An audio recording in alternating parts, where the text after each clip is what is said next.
My name is Sophie Bennett, and I'm 29. I always believed that being organized, dependable, and generous could smooth over almost any rough patch. Numbers, schedules, careful planning, these were my armor.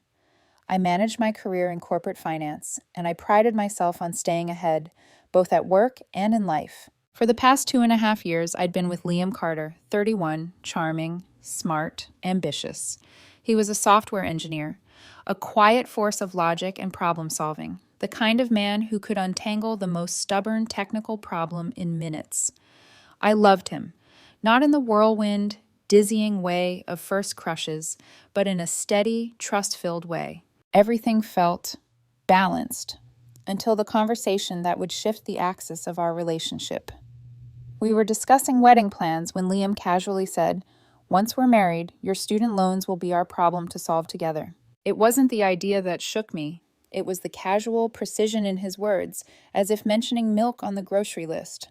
For context, Liam had never hidden his past financial struggles, but he'd always been vague. I knew he had loans, but I didn't know how deep they ran. I asked him, "How much are we talking about?" His gaze flickered. 87,000. $87,000. I blinked, momentarily unsure whether I'd heard right. That's a lot. It's manageable. Probably. Liam's degree in computer science was solid, his career growing steadily, and I trusted his mind to find solutions. "I've been on income-based repayment," he admitted, "around $200 a month." My mind started the calculations, simple math, yet horrifying in its implication. After 4 years of payments, he was barely scratching the surface. The balance had begun at $83,000.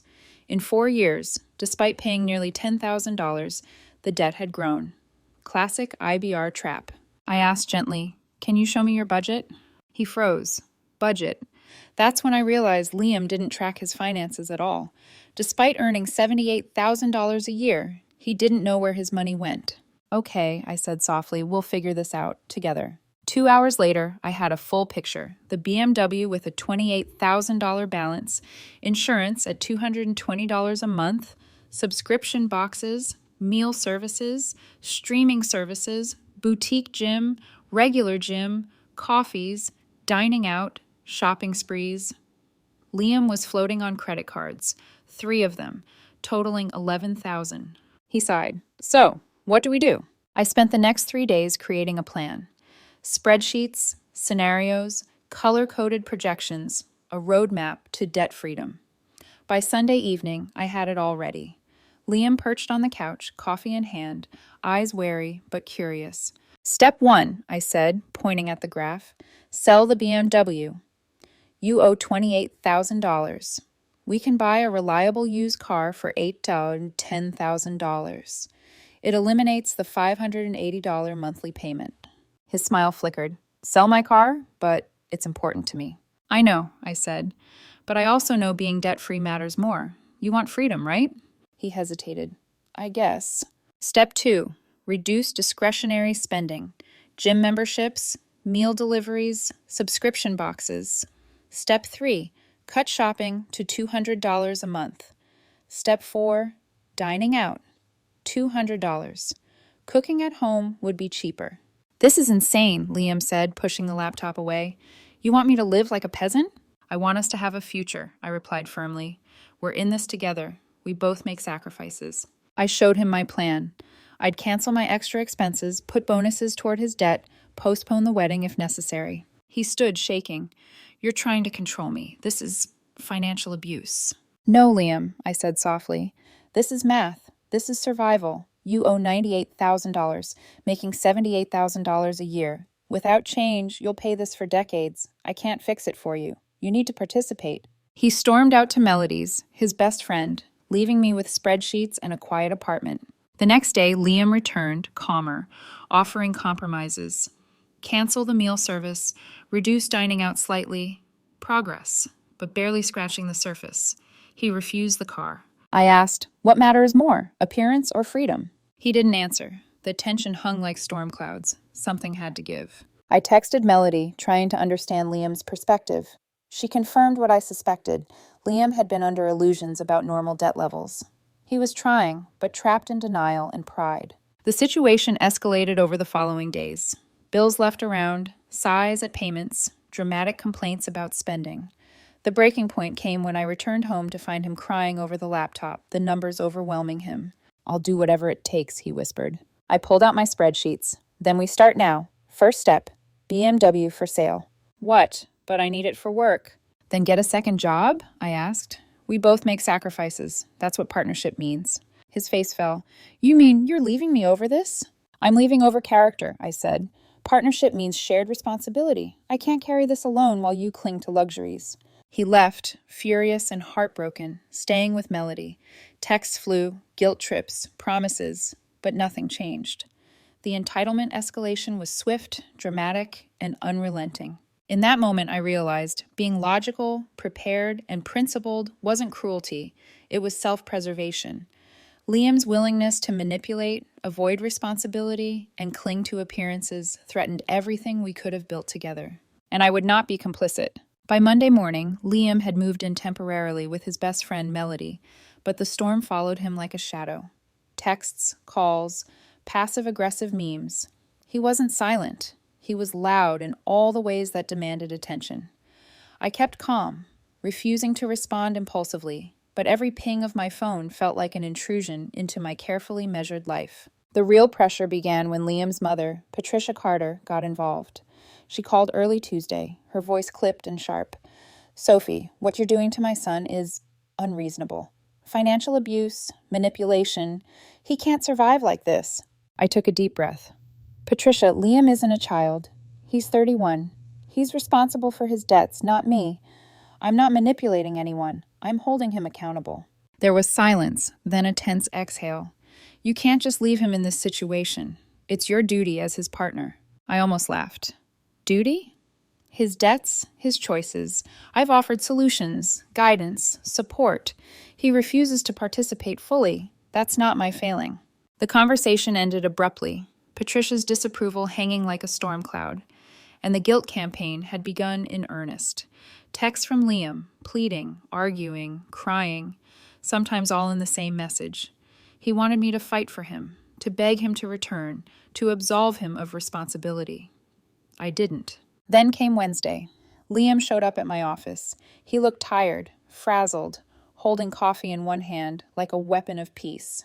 "Sophie, we need to talk," he said, voice low but urgent. I nodded, closing my laptop. "We can talk, but nothing changes if you don't take responsibility for your finances." He ran a hand through his hair, frustrated. "I can't believe you're doing this. I didn't think you'd leave me over numbers." I inhaled slowly.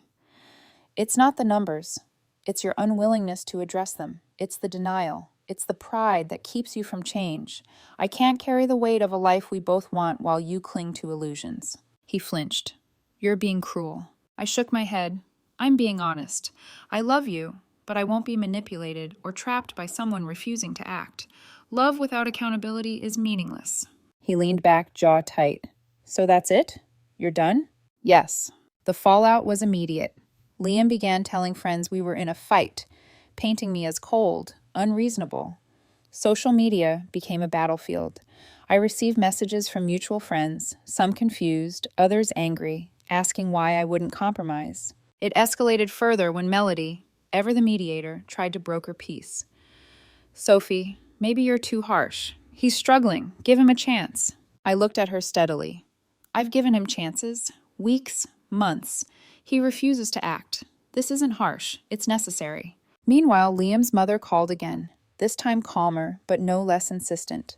"Sophie, he's confused. He just needs time. Can't you reconsider?" I did reconsider. Every day for the past 3 months. My decision stands. By Thursday, Liam's desperation became public.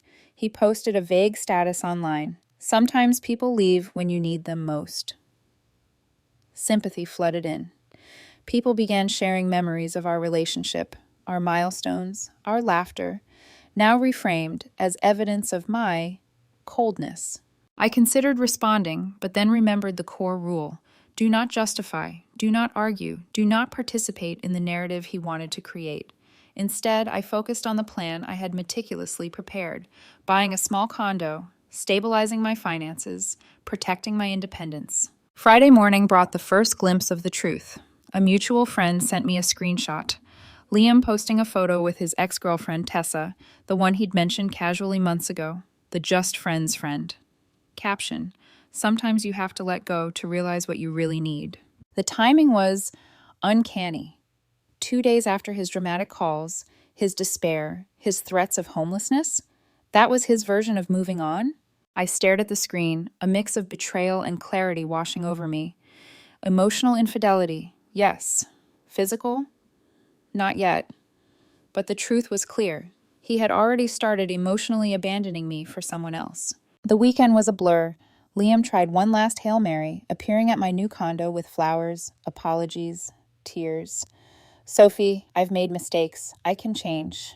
I opened the door, looking at him without flinching. Change doesn't erase betrayal, Liam. You've chosen comfort, illusions, and excuses over accountability.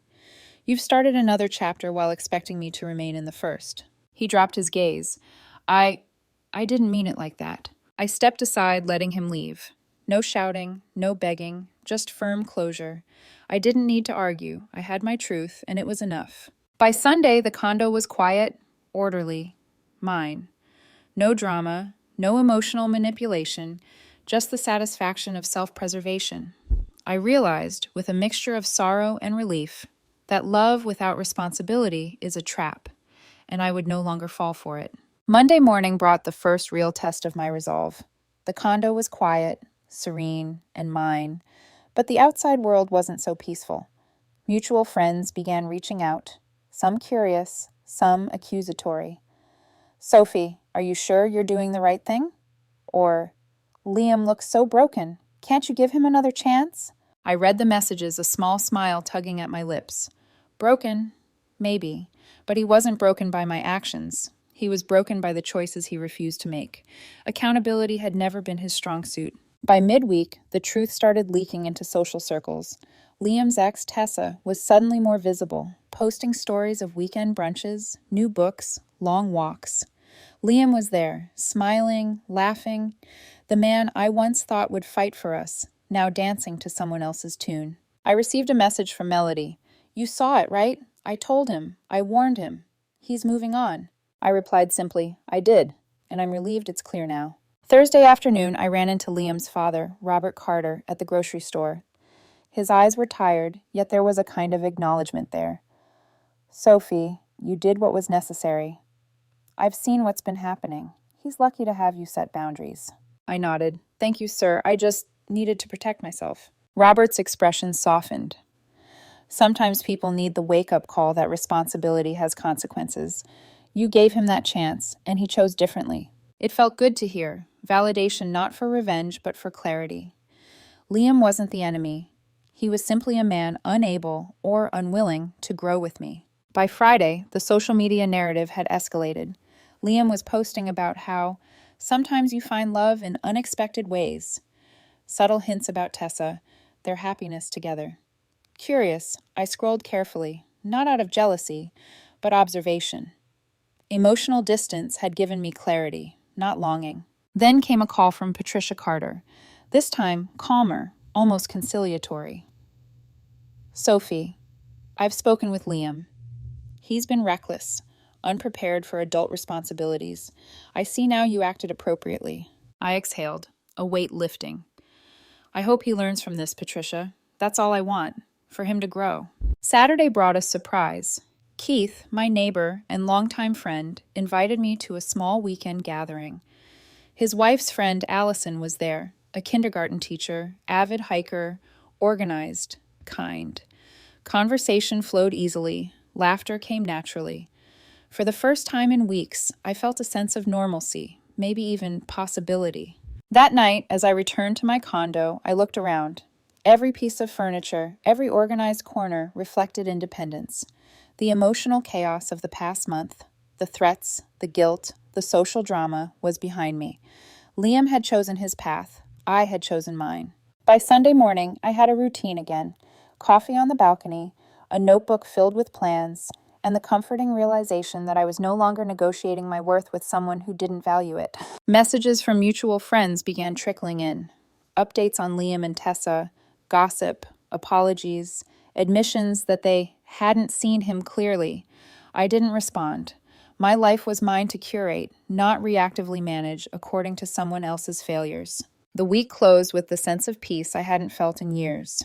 Not because Liam was gone, not because Tessa had entered the picture, but because I had reclaimed agency. I had chosen integrity over manipulation, clarity over chaos, and self-respect over the illusion of love that demanded compromise without reciprocity. In the stillness of my new condo, I realized the truth.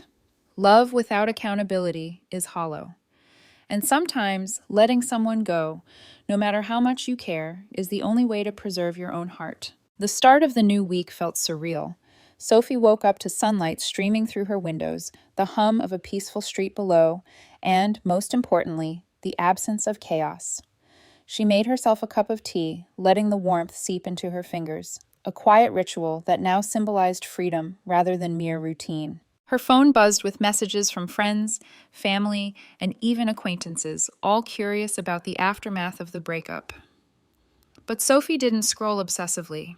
She only read enough to understand one truth. Liam and Tessa were already inseparable, their posts dripping with affection, while she had the quiet solace of independence. By Tuesday, Sophie began receiving invitations for small outings, coffee, hikes, book clubs. One message stood out. It was from Allison, the kindergarten teacher she had met the weekend prior. "Hey, Sophie. Some of us are hiking Saturday morning. Would love for you to join." There was no pressure, no hidden agenda, just a genuine invitation. Sophie smiled. It had been a long time since she felt included for who she was, not for what she could provide emotionally to someone else. Meanwhile, Liam's world began to show cracks. Mutual friends whispered of disagreements, of tension when Tessa realized Liam's habits hadn't changed. Late-night texting, indecisiveness about bills, and a lack of foresight in daily life. Sophie observed from a distance, not out of satisfaction, but with the detached clarity of someone who had escaped a toxic orbit. Wednesday evening, Sophie ran into Melody, who had been a friend of both hers and Liam's. Melody's eyes widened when she saw Sophie. "Wow, you look liberated," she said, laughing softly. "I haven't seen you like this since college." Sophie laughed, a real laugh, not the polite one she had offered Liam during tense arguments. "It's strange, isn't it? I feel like I'm finally living my own story." Melody nodded. "And Liam, he's dealing with reality now. You really did the right thing." Thursday brought an unexpected email.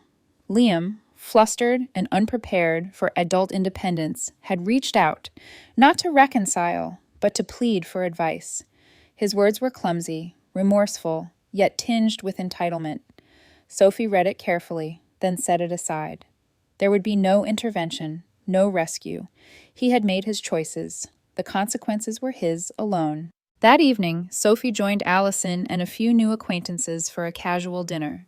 Conversation flowed easily, and for the first time, Sophie felt seen without needing to justify or explain herself. The spark of potential new connections ignited, a life that didn't revolve around drama, manipulation, or heartbreak. Saturday morning's hike was invigorating. Fresh air, natural scenery, laughter echoing across the trails. Sophie realized she hadn't smiled this freely in months. No past regrets, no lingering what-ifs, just the present, solid and grounding. Allison shared stories of her travels, her work, and her passions, each anecdote reinforcing a life built on intention and self-respect. Returning home, Sophie sat on her balcony, reflecting. Liam had chosen Tessa. She had chosen herself. The contrast was clear. Where Liam had traded reliability for excitement, Sophie had traded chaos for agency. The clarity of choice, the quiet power of independence, felt intoxicating. Later that night, a message appeared on Sophie's phone. "Keith. Hope you don't mind. I attached a photo of a sunrise hike spot I thought you'd love. No pressure, just thought of you." Sophie smiled. Not flirtation, not obligation, just thoughtfulness. She replied simply, "Beautiful spot. Thanks for thinking of me. I'll check it out." As the week closed, Sophie realized that letting go wasn't an act of defeat. It was an act of courage.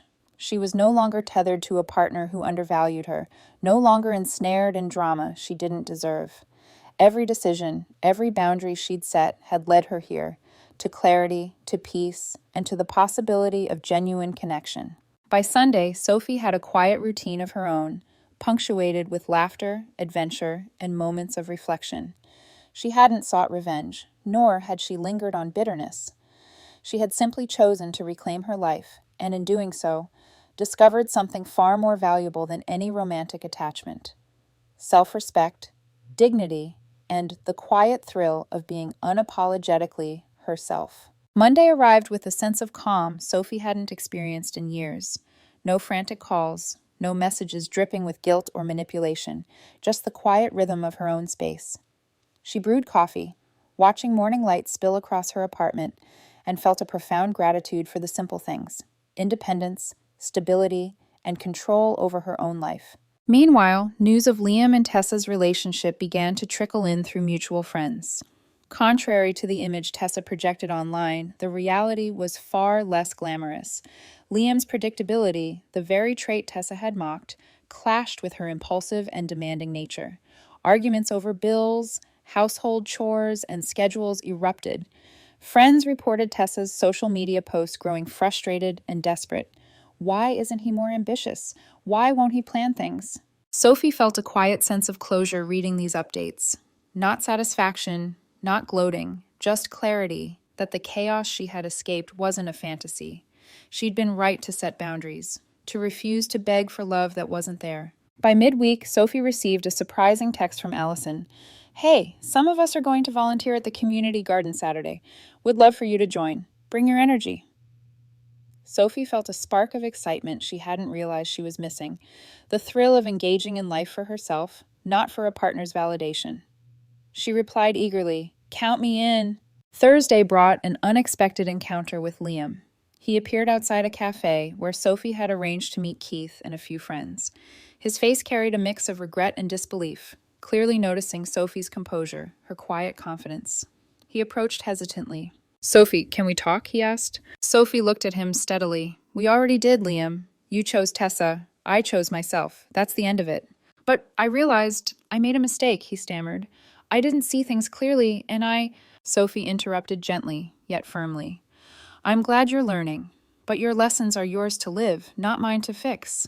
I have my own life now." He nodded, a mixture of shame and understanding, and walked away.